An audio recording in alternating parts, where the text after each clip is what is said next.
Hello, you people out there, what is going on? This is your friend Britik coming fast with another Paragon video. Today we're going to be talking about my initial reactions v44.3. And already we can take a look at the beautiful replay system, which literally gets buggier and buggier every day, I swear to God. Like, there's no timer anymore. There's really no timer anymore. I don't even know how to, anyone know how to fucking fix it? Okay, whatever, it doesn't even matter. This is just YouTuber problems, right? But we're going to be talking about what I feel about v44.3, my honest reaction, some good stuff, some bad stuff, and the stuff that I experienced personally. So, I played 4 games so far, 4 PvP games, all of which were spent in the jungle as differing junglers. So, I played Sevarog right here, which you guys are seeing here. This is my first game back v44.3 after like 2 weeks of not playing the game at all, so I am a bit rusty. I do whiff some ults here and there. I do miss some subs on Invisible Kalaris. But anyway, let's get into the good stuff. So Sevarog, Grux, Rampage, and Kwang. Those are the 4 heroes that I played in the jungle. And I also want to talk about some of the other heroes. So let's talk about these heroes first. So Sevarog can actually be played now in the jungle again because they make Cole the weak into his auto attack. So they pretty much when you put a point in a siphon, now it gives you a passive that no matter how you kill a minion, it doesn't matter what you use to kill the minion, you will get a stack. Okay, so this is really good for jungling. This is even really good for laning, to be honest, because now you don't even have to worry about getting a last hit with the Siphon or Colossal Blow. You could do it with anything. You could do it with an auto. So it's really easy, and there are a lot of stacks. 50, or it goes, I think it goes 20, 50, 100, and 200, I believe. I believe those are the stacks now. But honestly, if it was more so like 20, 40, 80, and 160, I feel like that would be a bit better. It took me forever to get to 200 stacks. I don't think I even reached the 4th tier of shoulder pads, and the game that I played him went to like 28 minutes. And then again, I reached like about 170-ish. So if the game does go to about 35 minutes, you probably should be maxed out on stacks on Sevarog. This was also my first game. Again, first game on v44.3, so I was kind of just taking my time and loving everything, right? So Grux got a really big buff because of his knockup. Grux is just really good now. I don't think he really got the crazy buff, but thank God they fixed Deathcrawler Grux. Deathcrawler Grux is no longer a thing, but also he still deals a lot of damage. He does a lot of damage. Like if you put the Challenge of the Warlord, you activate that, and then a max level double chop, then that thing does a lot of damage, bro. Like I think I did like 600 something damage with that combo one time. Just one hit from the R1 or the right click, and it just double pain. Does so much damage. So Grux is squishier a little bit though. He did get nerfed in the defense category, which is good because he is really damaging. He's one of the strongest junglers when it comes to DPS, I feel like, because he also has good CC with it. You know, it's not completely awful CC. At least he has something. He's not just completely DPS. Kwang is really dominant. He's just got a lot of damage buffs. His auto attacks are really good now. They got stronger. His ult is stronger. His lightning bolt attack towards him is stronger. I hate remembering the names of Kwang's moves because I always I mix them up. But you have like Judgment of the Heavens. You have the Song of the Heavens. Some other random ass shit. Dildo of the Heavens. I don't even remember. Okay, I don't pay attention to that. That's not my job. That's for casters. Okay, that's for casters of like PCL and IHL and stuff.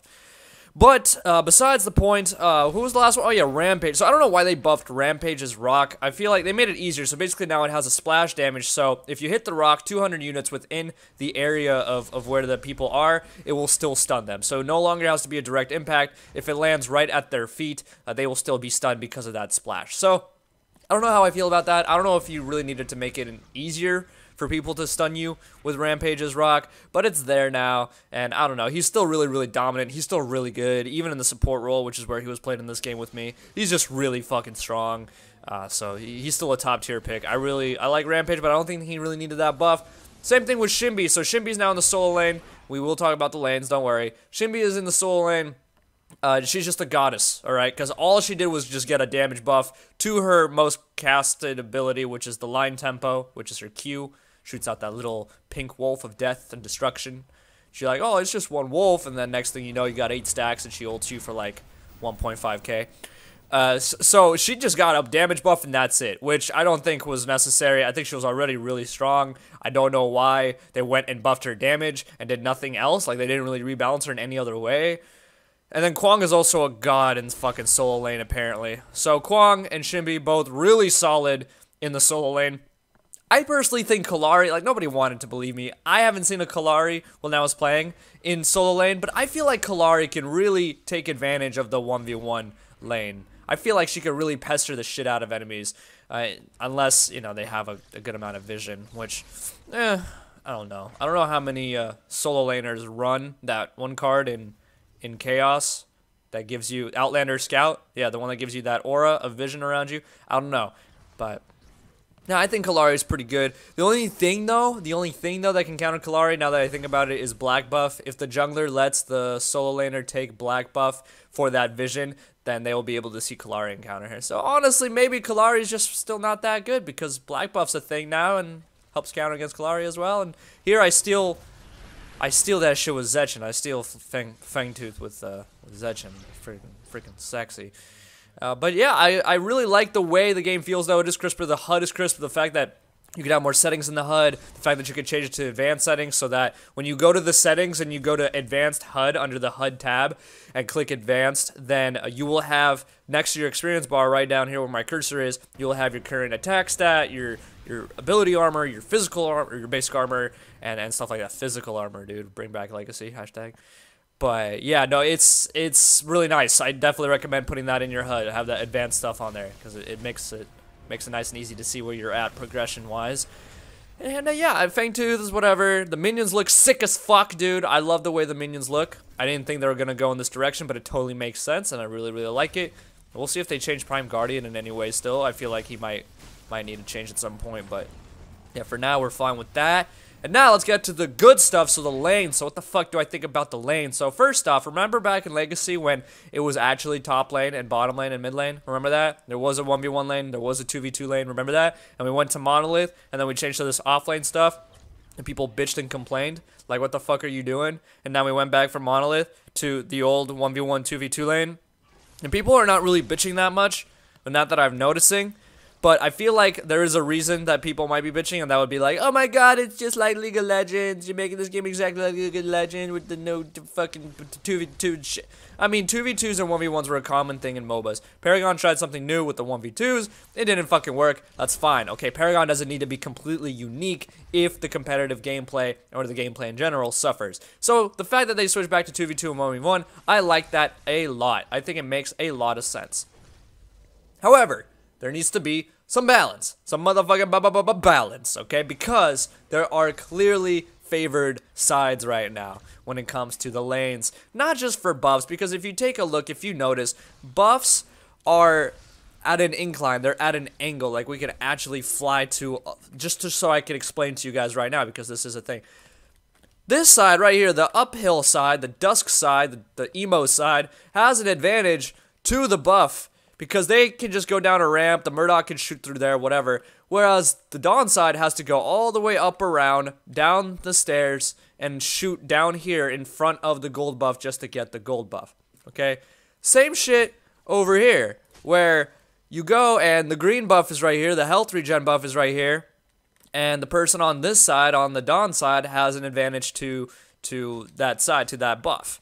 Now, if they had it so you had a ramp system going up from this side up to this buff, just to make both sides equal, I feel like that would balance out that part. Just how Orb Prime has, you see these two ramps going to the same place, and then you have a place where you can jump up. Same thing. You could still jump up from the jungle, but have a ramp, I don't know, like open this little wall up or something just to go up to that ramp and to get the buff. And same thing over here for the gold buff right there. Actually, let's go back to the action because I'm over here killing some fools. Yeah, let's look at me. But I think that's one way. But a second thing that a lot of people don't understand, what makes this so fucking difficult, is that not only is the buff a problem, the fact that the jungler, when you're on dusk side, the side that I'm on right now, is closer to the safe side jungle and the safe lane at the same time, the duo lane. Because the safe side of the jungle, which is, you know, the part where Kalari is right now on her side, the part where Murdoch is on our team right here. This is called the safe side because there's all this freaking farm, and it's pretty hard to like go all the way inside here and gank somebody without mid lane and dual lane rotating in. But the fact that the jungler could just go from the safe side over to the duo lane just like that whenever he wants to gank pretty much, and Fangtooth's right here, it just makes it nice and cozy for the jungler on this side. And you can consistently deal pressure to the ADC and the support. You can deal pressure to 2 players at once instead of just one, like the jungler can comfortably do on the other side.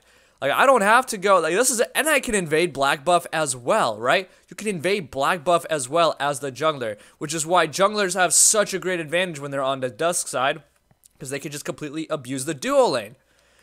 I mean, it is most important, in my opinion, to abuse the mid lane as a jungler. Having control of the mid lane early on will help you get more map control, and that is fair. But still, having the ability to just have your ADC go up, protect him, be that third man for your ADC to make sure that he doesn't get destroyed or ganked as easily, because you could protect them as a jungler too.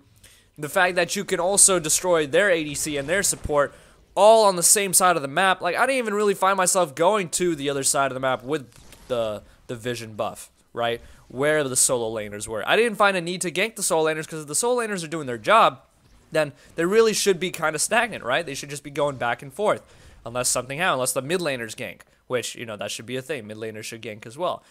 But what I'm saying is this is completely just flips everything on its side, and that there is a clear-sided advantage when it comes to things like this. Now, are you always going to win because of it? No. No, not at all. There's no way you're always going to win because of it. Nobody's saying that. But you do have a slight advantage. It's kind of like playing on home field when you're talking about sporting events.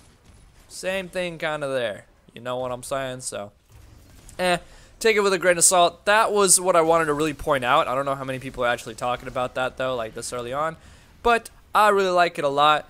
And I think this is a good step for Paragon. I think that's a step in the right direction. 2 patches back-to-back where the steps are pretty good and in the right direction, and we just need to keep going strong. There's still a lot of balancing to be done, but the game is not dead, for fuck's sake. Oh my god. Like, it's not, like, you know, I make jokes about that shit. It's not dead, yo. And if you've been waiting to kind of get back into Paragon because you uninstalled it because you were fed up with V42 and all that, this is a good time to kind of come back in, because it does feel pretty different now, especially with the whole lane changes and stuff. There's a whole bunch of new metas, a whole bunch of new heroes that are definitely more viable. I feel like I could play a plethora of junglers again. Chimera, for example, is now a solo laner because of the concept of 1v1ing with Chimera. Makes sense because he's built for 1v1s.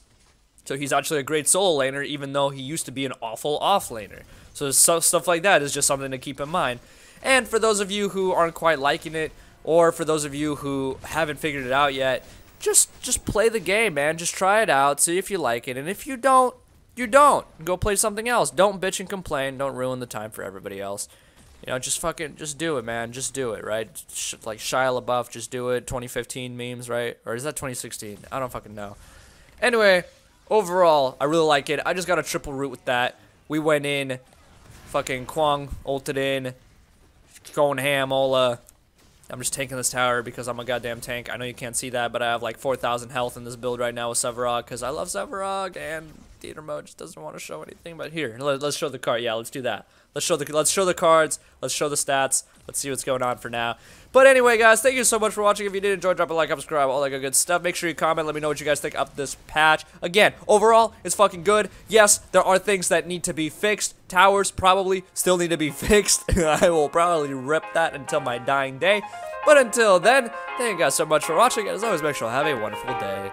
Peace.